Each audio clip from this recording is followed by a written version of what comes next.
dito sa PI dahil yan po ang mainit na balita ngayon at merong di umanong pera kapalit ng pirma. Kayo po ba ay pabor dito sa People's Initiative na kung tawagin nila? Alam mo, they are denying itong nagbibigay ng pera. But in some provinces or congressional districts for that matter, talagang nagbibigay ng pera, nag-umpisa na. Ang buong Pilipinas, alam ninyo yan. Hindi sa lahat.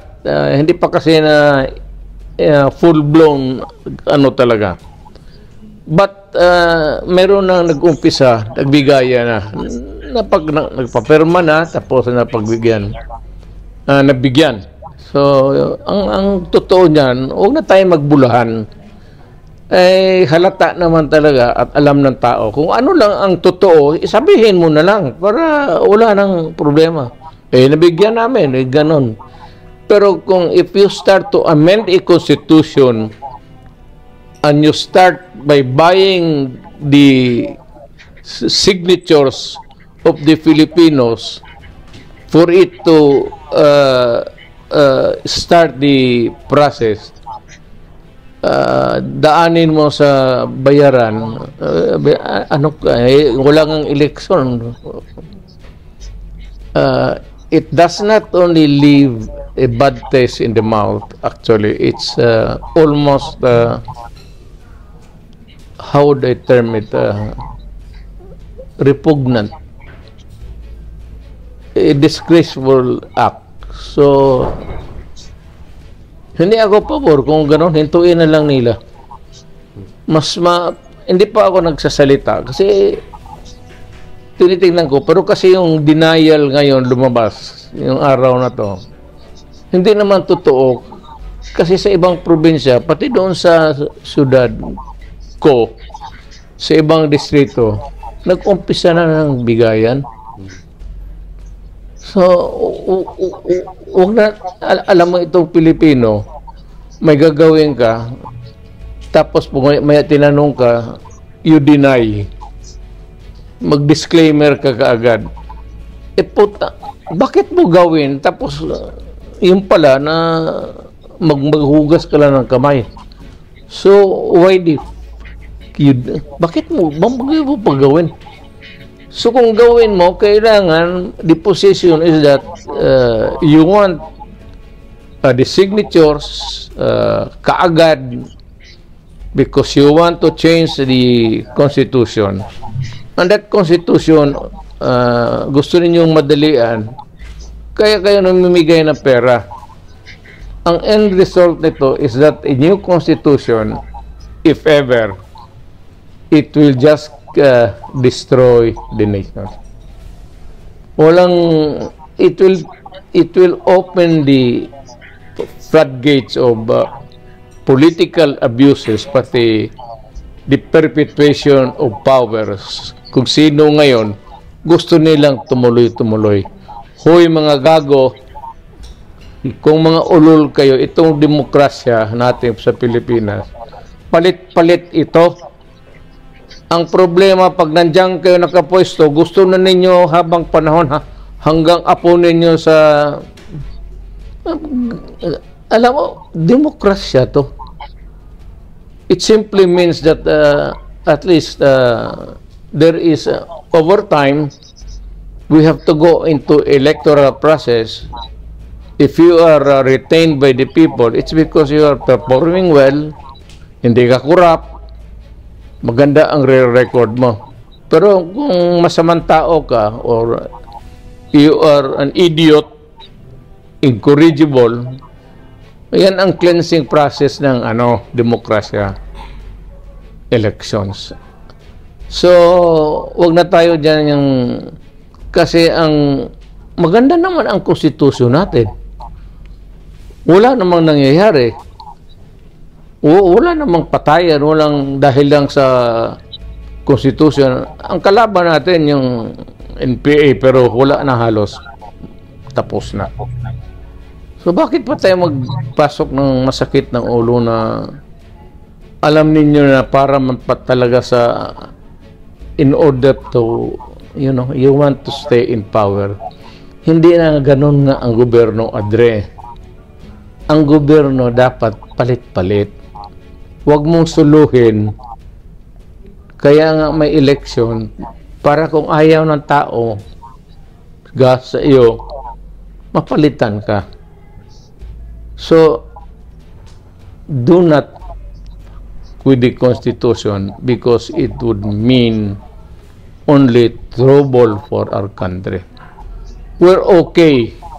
Wala tayong problema. Sa ngayon, wala talaga. Huwag ninyong umpisahan kasi wala kayong every election, every president ang pumapasok sa ulo is to change the Constitution. For what? Alam mo totoo, alam mo kung bakit? Gusto lang to open as a para ma-elect sila or ma-perpetuate or extension of terms. Walang ganunan. Demokrasya to. The Philippines is a democratic state. It provides for an election for an orderly change of government from time to time. It's a cleansing process. If the people cannot stomach your idiotic or maybe a mediocre performance, hindi maghanap ang tao na bright at saka marunong. Huwag tayong pumasok dyan sa mga gano'n. Wala na kayong maisip every term of a new president. Nandiyan papasok talaga yung constitutional change. For what? Para na maggulo. Sabi ko nga, huwag ninyong personalin itong gobyerno. Hindi ito monarchy na pag namatay ka, ipasok mo yung anak mo, pati pinsan mo, pati kapatid mo sa labas. Itong gobyerno na ito, para sa matitinong Pilipino. Yung mga ugok dyan, may umpisahan yan gano'n. Maguguluhan na tayo dyan. Magkagulo lang. Baka akalain ninyo, gusto ninyo. Remember na marami tayong sektor. May sektor tayo sa government officials, employees, may sektor tayo sa civilian at large. May sektor tayo sa mga accountants, engineers. May sektor tayo sa military. Huwag din nyo masyadong kasi hindi naman lahat maluluko ninyo. Alam na lahat ng mga sektor na yan na kalukuhan to. So huwag ninyong ipilit. Magkagulo lang. Hayaan, huwag yung konstitusyon pang permanente yan. Poste yan. Ang batas could be changed from time to time. But a constitution remains to be intended to remain solid and poste for governance. From time to time, you might want to change some provision of the Constitution, but let it remain na ganyan. Yung some provisions palitan natin, pero yung Constitution mismo maganda ito. Nothing is absolutely wrong with the Constitution right now. Now maghanap kayo ng wrong, manggaling sa inyo yan. Magkagulo lang ang bayan. Hindi katanggap-tanggap. Alam ninyo, hindi lang ako retired na, wala na ako. Ano na ako, piece of paper na lang ako. Pero ang sinasabi ko lang yung wisdom, pati yung gusto ng tao. Huwag ninyong ipilit yan. Kasi kung ipilit ninyo, mapipilitan rin ako magsalita in public. And I might campaign against it actively. PRRD in connection po doon sa question ni Banat nung una. Ano po, matindi po ang clamor ngayon para kayo po ay bumalik sa politika. And nabuhay po ulit yung pagiging patriotic ng mga Pilipino nung nakikita po nila na active kayo ulit sa politika in terms of pagkokomentaryo. Meron po ba kayong gustong sabihin sa mga Pilipino na talaga namang sumusuporta sa inyo? Ako ho'y kontento na. Ako ho'y komportable na. Ako ho'y maligaya na sa binigay ninyo na panahon na ako maging presidente. Tama na ho yan para sa akin. O wala na akong mahingi pa sa tao. Ayaw ko na. Ayaw ko na. Pagod na ako. May mga anak ako ng mga politiko. So, hinayaan ko na lang sila sa buhay nila. Pero ako personally, ayaw ko na. But sabi ko nga, I would connect it with a previous question that a possibility might arise that I might run for senator. I said it must be a compelling reason, not just a pang-politika. Kung politika pang sweldo, okay na ako sa retirement ko. Kakain ako 3 beses isang araw. I do not need the money. I am not really young, I'm old, I'm tired, I'm through. Wag lang sana akong mapilitan na magtakbo because I have to be there in the midst of governance para marinig ang boses ko. Kasi ako from the outside, wala akong masyadong, well, not really the clout, but the message might not really be that clear to the people. Ngayon, kung senador ako, magsabi ako, alam mo ito, masama ito para sa atin. Huwag natin gawin ito na every time na may constitutional change. Yung constitution pang permanente yan eh. Then, somebody started to, I said, nga wala na tuloy hinto na ito. Hintuan na natin ito. Hintuan na natin ito.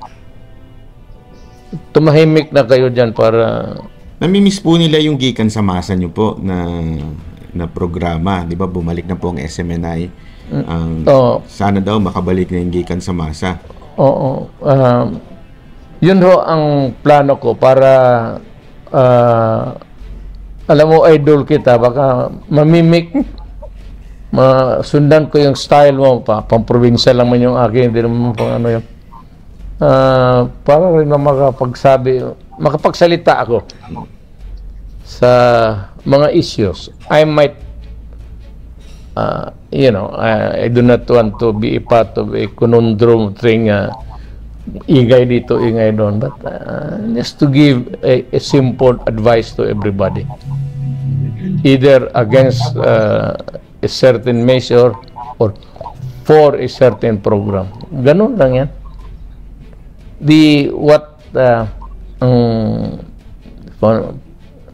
It's really all about my country.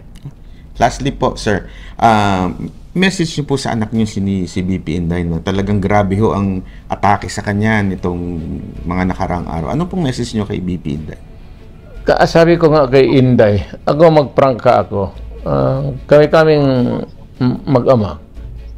Sabi ko, Day, dumaan ako dyan sa presidente. Pardon my statement this time. Sinabi ko sa anak ko, wala kang makuha dyan, wala kang mapala. Trabaho ko lang every night, magdating yung papeles na ganun. Matapos ka sa opisina alas 10, alas 9, alas 11. Magkain ka tapos hindi mo na pirmahan. May pirma yan doon sa tao na ano mo yung secretary whom you trust. But the problem is, kung abogado ka, abogado si Inday, basahin mo talaga. Kasi takot ka magkamali eh. Makatapos niya mga alas 6, alas 7 ng umaga, matulog kami saan hanggang alas 12. Tapos alas 2, ligo. Ganon ang buhay mo. Para kang clerk, sa totoo lang. Kung wala ka naman mong ambisyon other than really just being there, sitting as a president, sitting meaning doon sa silya, wala ka kwenta-kwentang buhay. Pati yung ulam, baski gaano ka husay ng cook, pagdating mo sa wala kang gana palagi. Kaya natuloy ako pumayat. Buti naka-recover ako dahan-dahan ng wala talaga, sabi ko. Ako sabihin ko sa kanya, if it's only kung ano lang na wala kang makuha. At saka maliit yung sweldo, makukuha mo yan dyan sa sa kaliit ng sweldo ng yawa na yan. Makukuha mo sa labas kung mag-practice ka. Pero kung sabihin mo na is there something in the presidency that would make you happy? Wala ho. I will not give it to anybody else. Kung kayo yung iba nang nagkikinig, talagang atat na atat kayo, go ahead. Pero para sa anak ko, yun ang masabi ko. But, alam mo, ang buhay, swerte. Kung ano may swerte niya, I will support her. Whatever that may be in the future.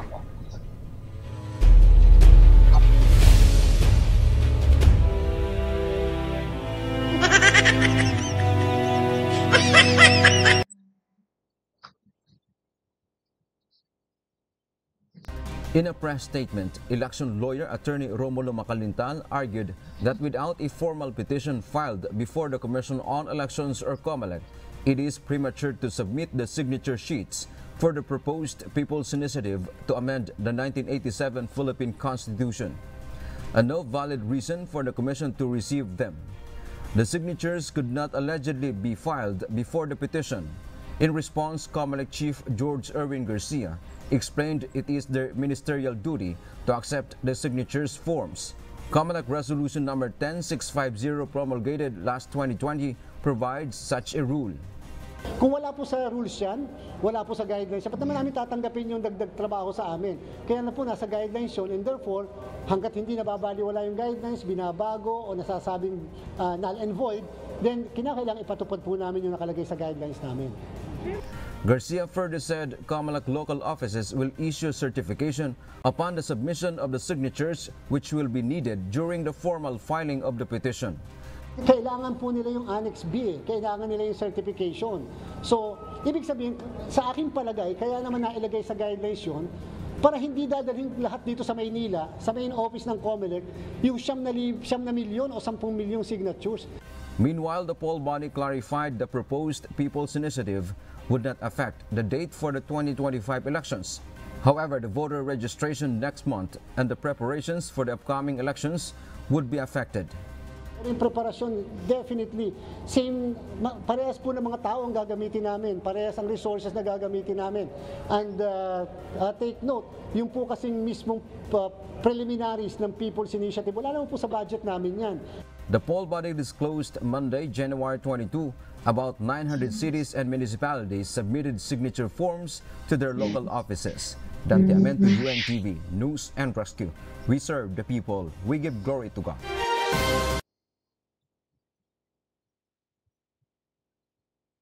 No other planned provisions or amendments on any other thing but purely economic in nature. Tatatlo lang yung topic dito and napakasimple, napakalinaw. Zubiri says the president is against the proposed People's Initiative, which is being hounded by allegations of signature buying. Because he even said na, dati ako senador. Bilang dating senador, di din ako papayag na ma-undermine o madiminish ang kapangyarihan ng Senado sa pagdating ng usaping bicameralism or bicameral form of government. And ang sabi niya sa akin at kay Speaker, sabi niya, why doesn't the Senate take the lead in the discussions of the economic provisions and then you approve your version which the House can adopt?